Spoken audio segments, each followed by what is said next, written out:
नमस्कार, मैं हूं ऋचा शर्मा और आप देख रहे हैं मंदार की मकर संक्रांति। मकर संक्रांति भगवान सूर्य की उपासना से जुड़ा पर्व है। इस दिन सूर्य दक्षिणायन से उत्तरायण होते हैं और शुरू होता है शुभ कार्यों का सिलसिला। लेकिन संक्रांति पर बिहार के पौराणिक महत्व के केंद्र मंदार पर्वत की भी पूजा होती है। बांका जिले में स्थित यही वो पर्वत है जो देवता और दानवों के संघर्ष का गवाह रहा है। यही पर्वत है जिससे समुद्र मंथन किए जाने की मान्यता भी है। लेकिन भगवान मधुसूदन के आशीष वाले इस स्थल का महत्व इतना कि ये एक नहीं तीन धार्मिक मान्यताओं का केंद्र है। बिहार के राजकीय मेले का दर्जा प्राप्त मंदार महोत्सव फिलहाल कोरोना की नई गाइडलाइंस के चलते तीसरे साल भी स्थगित है। लेकिन सख्ती के बीच मकर संक्रांति पर आस्था की डुबकी लगाने श्रद्धालु जरूर पहुंच रहे हैं। तो चलिए शुरू करते हैं ये खास शो जिसका नाम है मंदार की मकर संक्रांति।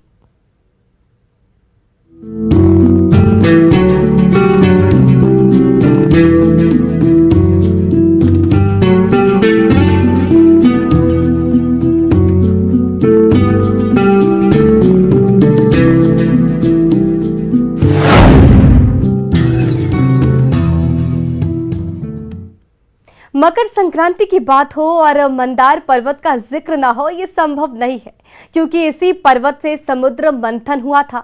पौराणिक मान्यता से जुड़ा ये पर्वत आज भी अपनी अतीत की यादों को समेटे खड़ा है। संक्रांति को लेकर क्या है इस पर्वत से जुड़ी मान्यता और क्यों बना है ये आस्था का केंद्र, जानिए हमारे इस रिपोर्ट में।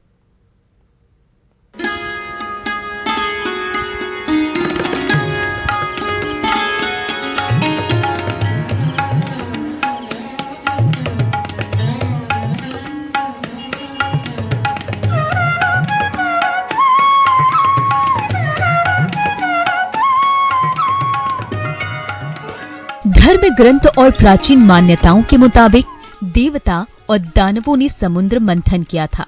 इसी मंथन से अमृत और विष के 2 घड़े मिले थे। समुद्र से कई रत्नों की प्राप्ति हुई थी। लेकिन क्या आप जानते हैं कि किस चीज से समुद्र को मथा गया था? आखिर वो विशाल आकृति क्या थी जिसे देव और दानवों ने सर्प का रस्सी बनाकर मंथन किया था? तो इस बेहद तथ्यपूर्ण जानकारी को जान लीजिए। आपके टेलीविजन स्क्रीन पर दिख रहा यही वो पर्वत है जो कभी समुद्र मंथन में मथनी बना था।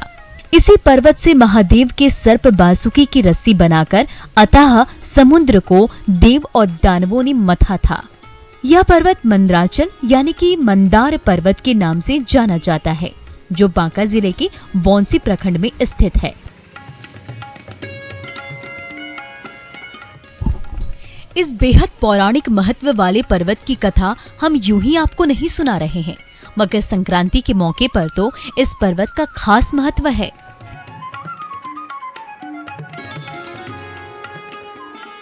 मंदार के बारे में कहा जाता है कि यही मंदार पर्वत है जिससे कि समुद्र मंथन हुआ था, जो कि समुद्र मंथन के दौरान मंदार पर्वत को मथानी के रूप में प्रयोग किया गया था, जिससे कि अमृत की प्राप्ति हुई थी। लेकिन अमृत की प्राप्ति के बाद इस अमृत को पाने के लिए देव और दानवों के बीच में काफ़ी संघर्ष हुआ था, जिसमें कि अमृत की बाजी देवों के हाथ में लगा था। बताया जाता है कि जब संघर्ष हुआ था तो भगवान विष्णु मोहिनी का रूप धारण करके सबसे पहले अमृत का पान देवों को कराए थे, जिसका कि विरोध स्वरूप दानवों ने संघर्ष किया था और कहा था कि मेरे साथ नाइंसाफ़ी हुई है। उसके बाद भगवान विष्णु ने दानवों को मृत संजीवनी का मंत्र दिया था। हर साल मकर संक्रांति के अवसर पर बिहार, झारखंड समेत आसपास के बड़े इलाके से लोग मंदार पर्वत की तराई में एकत्रित होकर भगवान शिव, राम और विष्णु की आराधना करते हैं और मंदार पर्वत को आराध्य मानते हैं।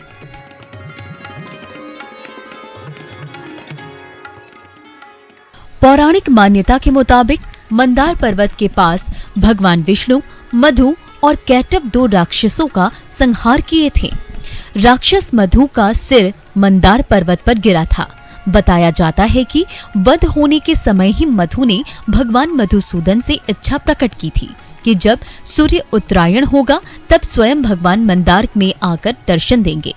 ऐसी ही मान्यता के मुताबिक हर साल मकर संक्रांति पर्व के मौके पर भगवान विष्णु मधुसूदन के रूप में मंदार जाकर दर्शन देते हैं।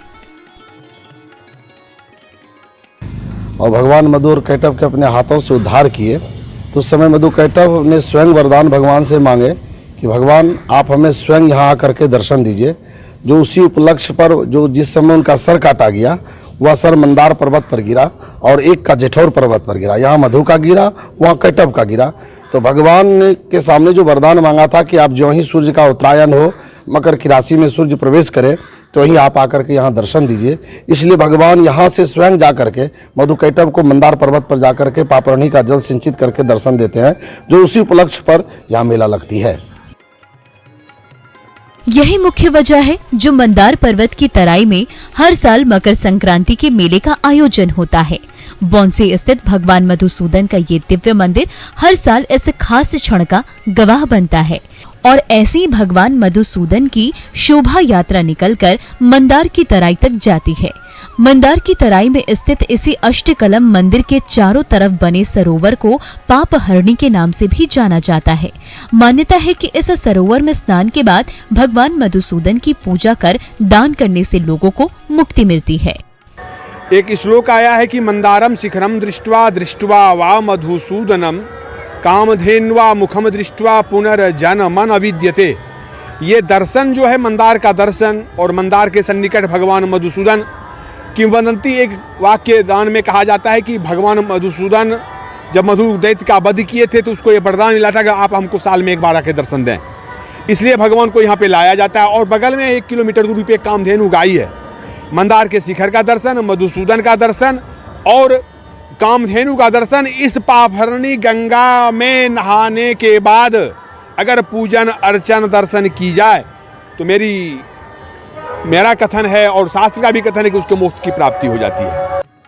मकर संक्रांति के अवसर पर इसी पापहरणी सरोवर के पास मेला भी लगता है, जो करीब 15 दिनों तक चलता है। हालांकि कोरोना के चलते लगातार तीसरी बार भी यहाँ मकर संक्रांति पर मेले का आयोजन नहीं किया जा रहा है। वैसे सबसे खास बात यह है कि हिंदुओं के लिए ये पर्व भगवान विष्णु का पवित्र आश्रय स्थल है, तो जैन धर्म को मानने वाले लोग प्रसिद्ध तीर्थकर भगवान वासुपूज्य से इसे जुड़ा मानते हैं। आदिवासियों के लिए मंदार पर्वत एक सिद्धि क्षेत्र है, जहां इस समाज के लोग हर साल 13 जनवरी की रात राम लक्ष्मण की साधना करते हैं। बौंसी में लगने वाले इस मेले को अब राजकीय मेले का दर्जा हासिल हो चुका है। अंग क्षेत्र का सुप्रसिद्ध पौराणिक और ऐतिहासिक और आध्यात्मिक स्थल मंदार है और मंदार की तलहटी में स्थित पापहरणी सरोवर के बीचों बीच स्थित अष्टकमल मंदिर के पास हैं। ऐसे मंदार के बारे में कहा जाता है कि मंदार सनातन धर्म, शफा संप्रदाय और जैन संप्रदाय का संगम स्थली है, जहां नीचे में शफा संप्रदाय के लोगों का आस्था का मंदिर है, वहीं बीच में सनातन धर्म का है और सबसे चोटी पर जैन धर्मावलंबियों का मंदिर है। पुराणों, ऐतिहासिक और धार्मिक ग्रंथों में कई बार मंदार पर्वत का नाम आया है। स्कंद पुराण में तो मंदार महात्म्य नाम से एक अलग अध्याय ही है। मंदार वैष्णव संप्रदाय का प्रमुख केंद्र माना जाता है। प्रसिद्ध वैष्णव संत चैतन्य महाप्रभु ने भी अनेक जगह मंदार पर्वत की चर्चा की है। समुद्र मंथन के बाद महाभारत के आदि पर्व के 18वें अध्याय में भी वर्णित है। महाभारत के मुताबिक भगवान विष्णु की प्रेरणा से मेरु पर्वत पर काफी विचार विमर्श के बाद देवताओं और दानवों ने समुद्र को मथा, जिसके बाद इस स्थली को मंदराचल के नाम से भी जाना गया और धीरे धीरे यहाँ हर साल मकर संक्रांति के मौके पर अद्भुत नजारा देखने को मिलता है। धार्मिक परंपराओं को अपने में समेटे ये पर्वत वाकई अनूठा है, तभी तो ये पर्वत पूजनीय भी है। न्यूज़ 18 के लिए बांका से नागेंद्र द्विवेदी की रिपोर्ट। के लिए सज धज कर तैयार पर्वत की तलहटी श्रद्धालुओं के कोलाहल से सुनसान है।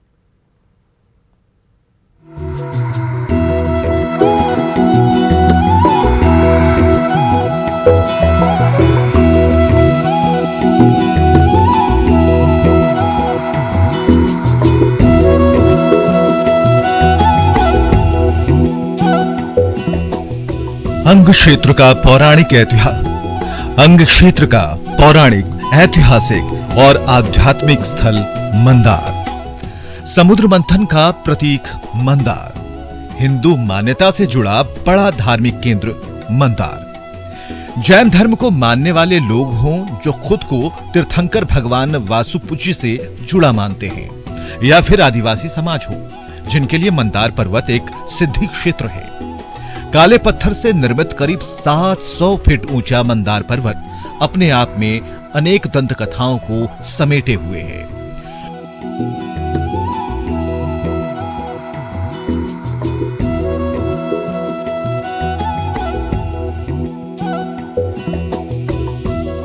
उत्तर दिशा में स्थित यह पर्वत समुद्र मंथन की पौराणिक गाथा से जुड़ा होने के कारण विशेष महत्व रखता है। ऐसी मान्यता है कि समुद्र मंथन में नाग को रस्सी की तरह प्रयोग किया गया था, जिसका साक्ष्य पहाड़ पर अंकित लकीरों से होता है। पर्वत पर एक समुद्र मंथन को दर्शाता हुआ स्मारक भी बनाया गया है।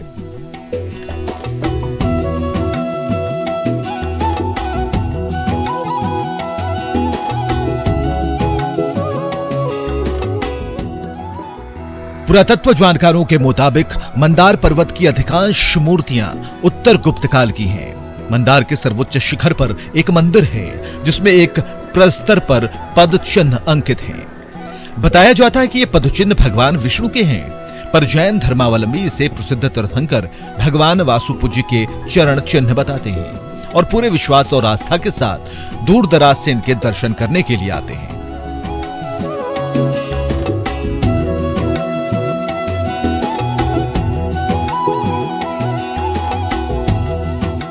एक ही पदचिन्ह को दो संप्रदाय के लोग अलग अलग रूप में मानते हैं, लेकिन विवाद कभी नहीं होता है। इस प्रकार ये दो संप्रदाय का संगम भी कहा जा सकता है। इसके अलावा पूरे पर्वत पर यत्र तत्र अनेक सुंदर मूर्तियां हैं, जिनमें शिव, सिंह वाहिनी, दुर्गा, महाकाली, नरसिंह आदि की प्रतिमाएं प्रमुख हैं।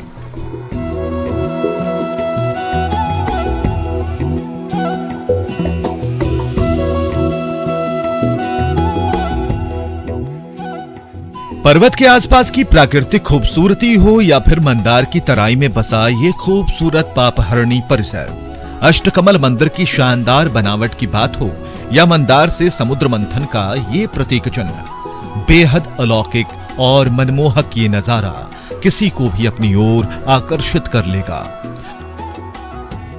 पर्वत के हजारों साल पुराने चट्टान बता रहे हैं कि ये पर्वत कितना अलौकिक है, कितना पौराणिक है। इन्हीं चट्टानों से बासुकी सांप को बांधकर देवता और दानवों ने समुद्र मंथन किया था। वो मंथन जो हमेशा हमेशा के लिए बन गया पौराणिक गवाह, जिसे आज मंदराचल का इलाका मकर संक्रांति पर्व के भव्य आयोजन के लिए जाना जाता है। मकर संक्रांति के दिन पापहरणी सरोवर में स्नान करने और मंदार के दर्शन मात्र से मोक्ष की प्राप्ति होती है।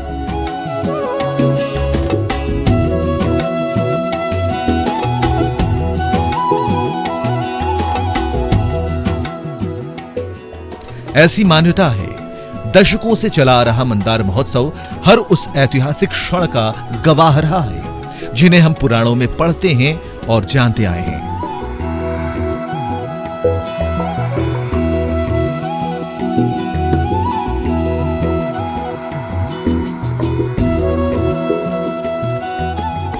लेकिन कोरोना के कालखंड ने इस पवित्र मेले को प्रभावित कर दिया है।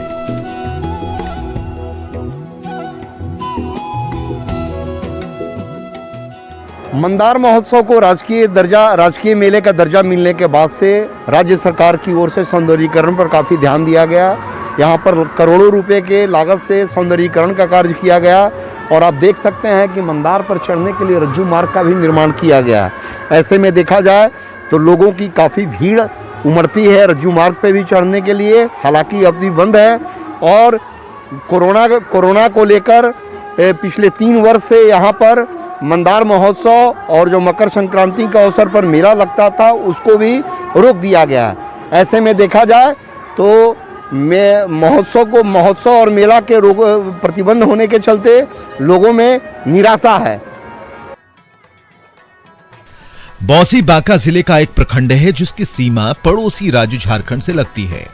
यहाँ की पौराणिक और ऐतिहासिक पृष्ठभूमि को समेटे ये इलाका सालों साल मकर संक्रांति के मौके पर गुलजार रहा करता था।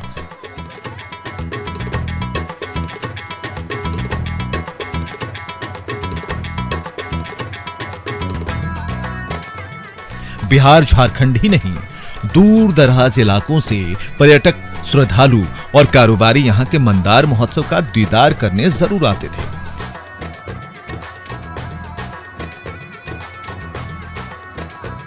लेकिन कोरोना के प्रभाव के कारण यह साल लगातार तीसरा साल बना जब मंदार महोत्सव आयोजित नहीं हो रहा।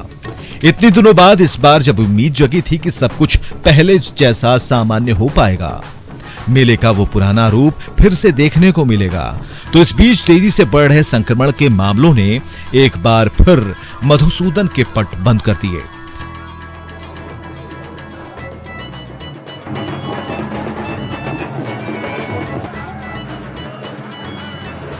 पर्यटन के बनाए केंद्र ठप कर दिए।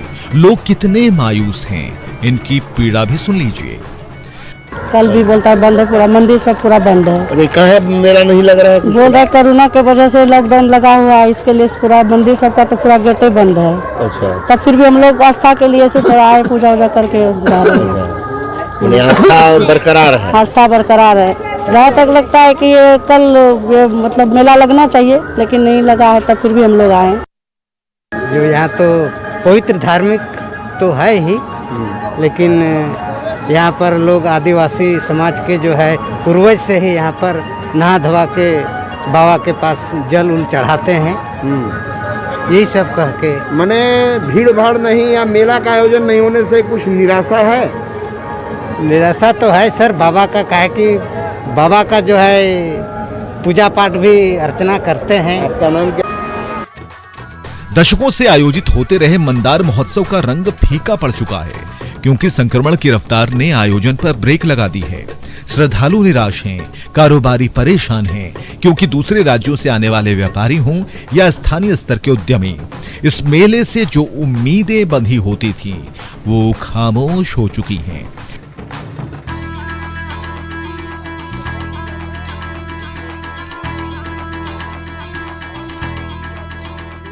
क्योंकि कारोबार का सिलसिला मंदार महोत्सव में रुक सा गया है।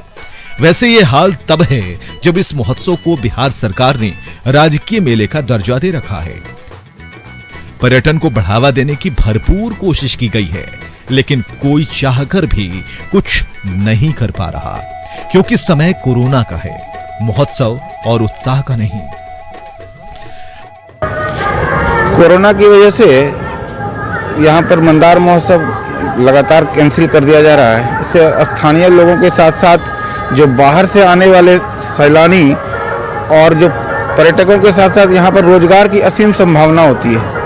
पूर्व में जहाँ पे जिला प्रशासन की ओर से लगातार यहाँ पर बाहरी वस्तुओं को बढ़ावा देकर बिक्री के लिए दूर दूर से लोग आते थे, वो उनका आना बंद हो गया। जैसे कश्मीर से यहाँ पर बहुत ही अच्छा व्यापार होता था मंदार महोत्सव के दौरान, पूर्व में भी यहाँ पे होता था, और पिछले 3 वर्षों से कोरोना की वजह से यहाँ पर इतनी मार पड़ी है कि स्थानीय लोगों में तो रोष है ही, क्योंकि स्थानीय रोजगार भी प्रभावित हो रही है और बाहर से आने वाले भी रोजगार प्रभावित हो रहे हैं। जैसा कि मुझे याद है, जब मैं राजस्व भूमि सुधार मंत्री था, उस समय मैंने इस मेले को राजकीय मेले का दर्जा दिया। पर्यटन विभाग की ओर से काफी इस मेले का विकास भी किया गया, लेकिन इस कोरोना वायरस बीमारी के होने के कारण विगत 2-3 सालों से मेला भी बंद पड़ा है। मंदार महोत्सव में बिहार सरकार के पर्यटन विभाग की ओर से जैसी भव्य तैयारियां की गईं, इंतजाम किए गए, वो आज खामोश पड़े हैं।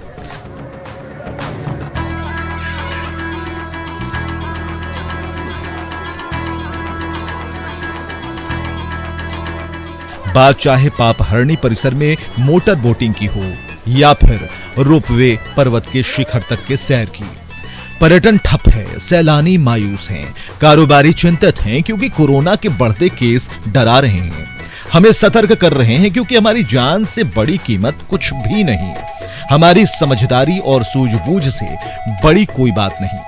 तभी तो आर्थिक गतिविधियों पर अंकुश के बावजूद लोग मधुसूदन भगवान के दर पर बाहर से ही मत्था टेक रहे हैं।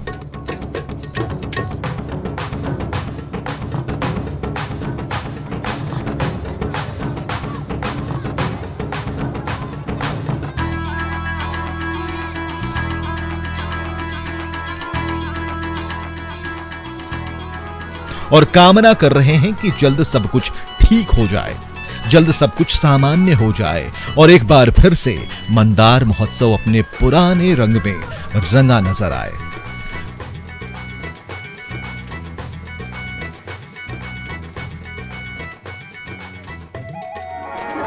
मंदार का ऐतिहासिक और पौराणिक महत्व होने के साथ साथ भी ये आस्था का प्रतीक है, जिससे कि लोग मंदार महोत्सव और मकर संक्रांति के दिन लगने वाले मेला में लाखों की भीड़ जुटती है और इससे बहुत सारा व्यवसाय और स्थानीय लोग भी प्रभावित होती हैं। ऐसे में महोत्सव पर और मेला पर प्रतिबंध लगने से लोगों में काफ़ी निराशा का भाव है। Nagendra, news 18 network, Banka. मंदार की धरती क्यों पूजनीय है, क्यों पौराणिक मान्यता से जुड़ी है, इसे हमने बताने और समझाने की कोशिश की। मकर संक्रांति पर आप भी अपने धरोहर से जुड़े रहिए और सुरक्षा के साथ, मुस्तैदी के साथ आस्था की महाडुबकी जरूर लगाइए। इस खास पेशकश में फिलहाल के लिए इतना ही। नमस्कार।